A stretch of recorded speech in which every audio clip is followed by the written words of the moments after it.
Hey guys, welcome back to my channel. Friends, this special it's me Azan here.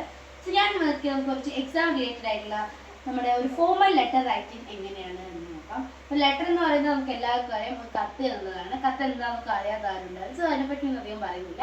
ഇതിനൊരു format നമുക്ക് ആദ്യം നോക്കാം. So നമ്മൾ ആദ്യം കൊടുക്കേണ്ടത് നെയിം ഓഫ് ദ സെൻഡർ ആണ്. അതായത് ആരാണ് അയക്കുന്നത്. സെൻഡർ മീൻസ് SENDER ആണ്.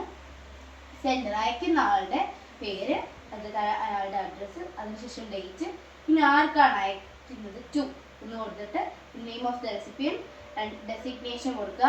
എന്നിട്ട് എന്തെങ്കിലും കമ്പനി നെയിം അങ്ങനെ എന്തെങ്കിലും കൊടുക്കുക, അഡ്രസ്സ് കൊടുക്കുക ആൻഡ് സല്യൂട്ടേഷൻ ഡിയർ സാർ, മാം, അങ്ങനെ എന്തെങ്കിലും റെസ്പെക്റ്റഡ് സാർ അങ്ങനെ എന്തെങ്കിലും കൊടുക്കുക. അതിനുശേഷം നിങ്ങളുടെ ഒരു സബ്ജക്റ്റ് കൊടുക്കുക, പിന്നെ body of the letter and പിന്നെ നിങ്ങൾക്ക് ആ ഒരു ലെറ്ററിന് എന്താണ് എഴുതാൻ ലൈക്ക് 2-3 പാരഗ്രാഫ് അതിനെപ്പറ്റി എഴുതുക. അതിനുശേഷം നമ്മളൊരു താങ്ക് യു ഒക്കെ കൊടുത്തിട്ട് യുവർ ഫെയ്ത്ത്ഫുള്ളി യുവർ സിൻസിയർലി പറഞ്ഞിട്ട് നിങ്ങളുടെ പേരും നിങ്ങളുടെ സിഗ്നേച്ചറും കൊടുക്കുക. ഇതാണ് ഒരു ഫോർമൽ ലെറ്ററിൻ്റെ ഫോർമാറ്റ് വരുന്നത്. അപ്പം ഇനി ഇതുപോലെ തന്നെ എക്സാം ടിപ്സ് ആയിട്ട് ഓരോ ഡിസ്കസിൻ്റെ വീഡിയോ വേണമെന്നുണ്ടെങ്കിൽ ഈ ഒരു ചാനൽ സബ്സ്ക്രൈബ് ചെയ്യുക, ലൈക്ക് ചെയ്യുക, ഷെയർ ചെയ്യുക. So thank you for watching.